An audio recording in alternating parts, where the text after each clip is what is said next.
In a 1966 portrait currently on display at an art gallery in Manhattan, a dimpled young Indian woman sits on a deck chair, looking amused. Her mauve bandhani sari, its pallu wrapped snugly around her hips, accentuates her figure. The white of her petticoat is visible under layers of chiffon, too diaphanous to be polyester, not crumpled or starched enough to be cotton. Her blouse, also white, is sleeveless.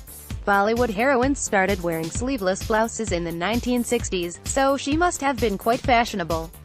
She looks a little like Sharmila Tagore. Her thick braid falls down her right shoulder and dangles below the seat. She poses with the long fingers of her right hand resting on her cheek, her keen a few inches above her palm. Her large brown eyes are lined with kohl, her gaze is confident. She stands out in Alice Neel, Uptown, an exhibition of selected portraits by the American artist Alice Neel at the David Zwirner Gallery in Chelsea. Neel painted these portraits during the 5 decades she lived in New York City's Spanish Harlem and the Upper West Side, until her death in 1984. Most of them focus on African Americans and Latinos whom she encountered in her neighborhoods and in the art world. The others are of people of color too: Cyrus, the Gentle Iranian, 1979, Abdul Rahman, 1964, a black Muslim, Ron Kajiwara, 1971, the Japanese-American designer. There is no information, however, about the only South Asian face here, just the title, Woman, 1966, Woman, 1966. Oil on canvas, 46 by 31 inches, private collection, Miami. Copyright The Estate of Alice Neel. Courtesy David Zwirner, New York, London and Victoria Miro, London. She also remains conspicuous by her absence in the art historian Pamela Lara's Pictures of People, Alice Neel's American Portrait Gallery, which chronicles Neel's life and work. Lara writes that Neel revived and redirected the dying genre of ameliorative portraiture by merging objectivity with subjectivity, realism with expressionism. Neel described herself as a collector of souls. Lara writes, adding that she was categorized as a sort of artist sociologist. Neel painted the mysterious woman a year after the 1965 Immigration and Nationality Act profoundly changed the American immigration policy, removing long-standing quotas on newcomers from India, among other places. Indians called it the brain drain, as the highly educated, particularly doctors, left for the American dream. Was the woman in the portrait a young doctor then? She wears gold jewelry, follies, a bangle, and a ring on her middle finger. A red bindi dots her forehead. A pinkish shadow on her hairline seems like the remnant of sindoor. She evokes a picture of Ashima Ganguly, the Bengali housewife in Jhumpa Lahiri's The Namesake, set in the American Northeast during the same time period. Neel had moved to a more middle-class neighborhood near Columbia University when she painted this young woman. Was she then a student at Columbia? Or a professor? Hilton Ayles, a theater critic at The New Yorker, who curated the Alice Neel exhibition in Chelsea, writes, in the years since her death, viewers young and old have experienced the kind of thrill I feel, still, whenever I look at Neel's work, which, like all great art, reveals itself all at once while remaining mysterious. The identity of this sitter of Neel's portrait does seem a great mystery. Even the internet offers no clues. Eugenie Bhattacharya. Just before she left for the U.S., the answer to the mystery finally arrived in an email from a research archivist at the David Zwirner Gallery. The sitter in the portrait is known to be the daughter of the Indian social realist novelist Bhabani Bhattacharya (1906–1988), who had been invited to New York at the time by his American editor Millen Brand of Crown Publishers. At the time of this sitting, Bhattacharya's daughter was enrolled as a student at Columbia University. Bhattacharya was a pioneering Indian writer who wrote in English. He was a contemporary of R.K. Narayan, Mulk Rajanand and Raja Rao. His books were translated into several European and Indian languages. The New York Times literary critic Charles Poore, in a 1952 review of music for Mohini, wrote about Bhattacharya's protagonist Mohini, "We'll all be lucky if we meet a more appealing heroine this year. It took 5 hours to locate his family.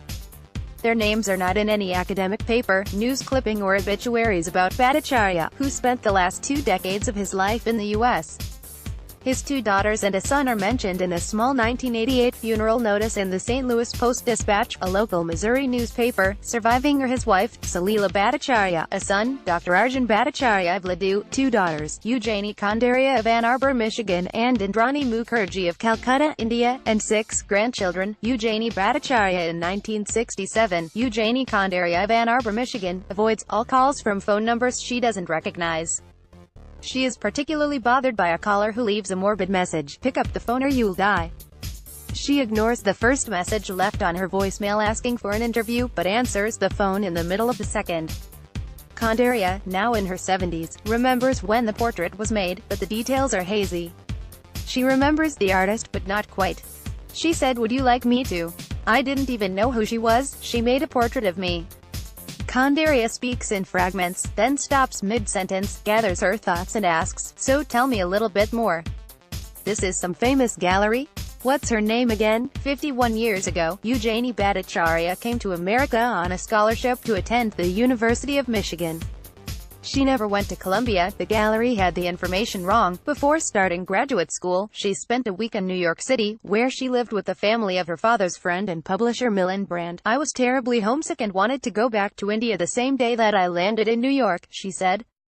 "I was not good company given my depressed and sad state of mind." Brand took her sightseeing, and they stopped by at his friend Alice Neal's studio apartment. Khandaria says she agreed to sit for the portrait.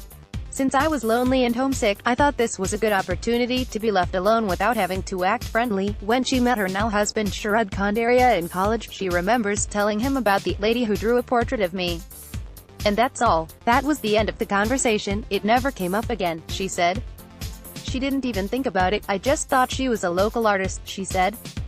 "I thought she was just practicing something." She remembers Neil to be friendly and unassuming, engrossed in painting more than talking.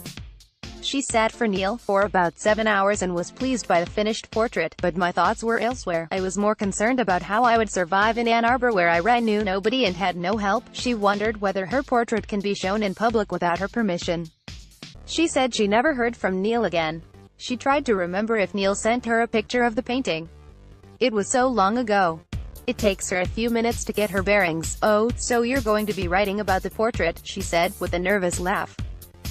I thought you were writing something about my father." "My goodness. That's unbelievable. I could never imagine what you're saying." The day she reached the U.S., Eugenie Bhattacharya wanted to return to Nagpur. In 1966, New York was a blur, in an America where Indians were not yet a model minority. They lived in the margins of American society, straddling the line that kept people of color firmly outside. It was overwhelming for a 21-year-old from Nagpur. "I was too homesick to think about anything but home." As a young student in Michigan, she said, "I was terribly afraid. I was totally unprepared. It was very scary. It was very, very difficult for me." It took her years to adjust to the country, the culture, the clothes. "I used to wear saris when I came to the U.S., she said. "In Nagpur, we didn't wear Western dresses, we wore saris more comfortably." She bought that mauve bandhana in Nagpur. She lost her way on the first day of college and was almost in tears when a young student from India who saw my plight offered to show me my way around campus. Soon after, Eugenie Bhattacharya married Sharad Khandaria in America. They both eventually taught at the university's College of Pharmacy. They had 2 children. This year, they will celebrate their 50th wedding anniversary. They still live in Ann Arbor. Indians have been in the news in America the last few weeks, and America has been in the news internationally the last few months. In the midst of vicious attacks and vitriol, Neil's portrait gently celebrates Eugenie Khandaria's, and that of other people of color, contribution and belonging to America. Cyrus, the Gentle Iranian, 1979. Oil on canvas 39 7/8 by 30 1/8 inches. Copyright The Estate of Alice Neal. Courtesy, David Swerner, New York, London and Victoria Miro, London. Ron Kajiwara, 1971. Oil on canvas 67 7/8 by 35 1/8 inches. Copyright The Estate of Alice Neal.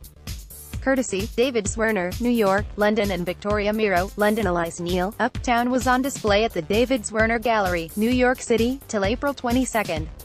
It will be on show at the Victoria Miro Gallery, London, from May 18 to July 29.